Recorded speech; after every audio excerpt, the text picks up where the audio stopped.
The biggest concerns of fans in this 5th season are about how the Miraculous will return to their original form. After all, Gabriel changed them completely. So, will Ladybug be able to fix them alone, or will she need the help of other Guardians and Kwamis for that? If you want to find out, stay with me, Black Cat, and please subscribe to my channel and turn on the bell.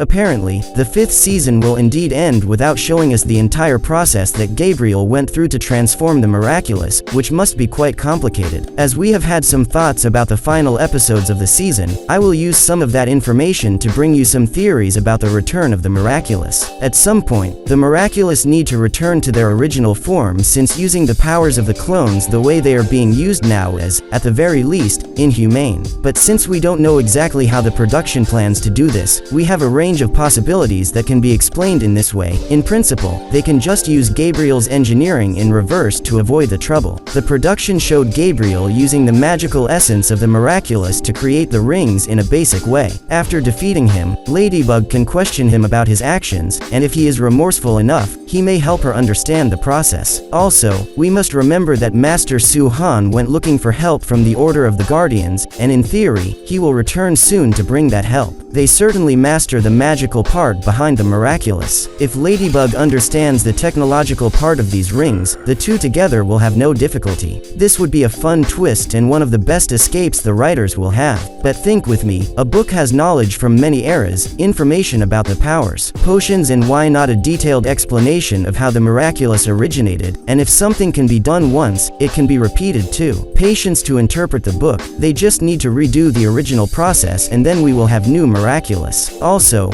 we must consider that there are many temples of the Order of the Guardians scattered around the world, and in each of these temples, there may be various books explaining magic and powers. So, in one of them, there will be all the help Ladybug needs. Another possibility is Cat Noir destroying the rings, but that didn't work out well in the Kwamis' choice, when Plague used the same logic before being captured by Monarch. Problem is that when he destroyed the ring, he ceased to exist instantly. If the objects possessed by the Kwamis were destroyed, the clones would cease to exist. Plan would involve Ladybug using her powers to reverse Cat Noir's action, because that has happened countless times before. However, there is no guarantee that they will return to their original forms. They may become rings again. So, it's not good to risk something as dangerous as Cat Noir's power. Tomo could go from enemy to ally with the fall of Monarch. Everything may cease to be a secret. We already know that the general population will not know that Gabriel did everything he did, but Marinette will know and is likely to discover much more. Secrets from Natalie, Emily, and Tomo. She must be one of the biggest names in the technological field in the world of Miraculous, including the technological cage for the clones and the machine used to try to heal Gabriel in pretension. She certainly created it, so if she helped cause all of this, she can help undo it as well. She doesn't seem to trust Gabriel much, and her motherhood instinct must have driven her daughter to perfection and protection, but he also doesn't trust her, right? What I think is that she provided the equipment for him but also doesn't know how he really used it. But if we combine her technology with the knowledge from the spellbook, it wouldn't be difficult at all. And why would she help Ladybug, you ask? I have no doubt that Tomo will have significant arcs in the upcoming seasons, so it would be interesting for her to redeem herself now, especially if she is pressured by her own daughter, who would never side against her mother as an ally of the Almanac. We also don't know exactly how the Miraculous box works. What we do know is that it has a magical dimension inside where the Kwamis live, and when it was guarded by Master Fu, the Miraculous were stored in compartments at the top and side of the box. At the end of the 3rd season, when the box changed guardians after it took on the colors of Ladybug, we saw all the Miraculous glow and return to the box. Maybe if she passes the Guardian's role to a Master of the Order of the Guardians, the clones will be rescued, and the Miraculous will return there, transforming back into their original form. Remember that the Miraculous sometimes change their appearance according to the computer, but when they are in the box, they always return to their normal appearance. And since other Guardians would be involved, we wouldn't have to worry about Ladybug's memory because they would have some way to keep it normal. A very practical way to return the original form of the Miraculous would be to involve the Kwamis dimension, which is inside the box. Who better than the Kwamis themselves to understand their own powers? Some Kwamis have already demonstrated a lot of knowledge about the rules of the Miraculous, and they have taught us a lot throughout the seasons. The Kwamis were with Gabriel when the transformation happened, so through some ritual, like the one that happened in Dreamer, the Kwamis could pull their counterparts with their themes into the box and use their magical powers to undo what Gabriel did. Besides being super fast, I doubt it would be difficult, but nothing that uses magic is truly difficult. The Kwamis prove that Ladybug is there, and which of these theories do you think makes the most sense? Do you have any additions to them? Of course, don't forget to subscribe to my Patreon on my YouTube channel, like this video and turn on the bell.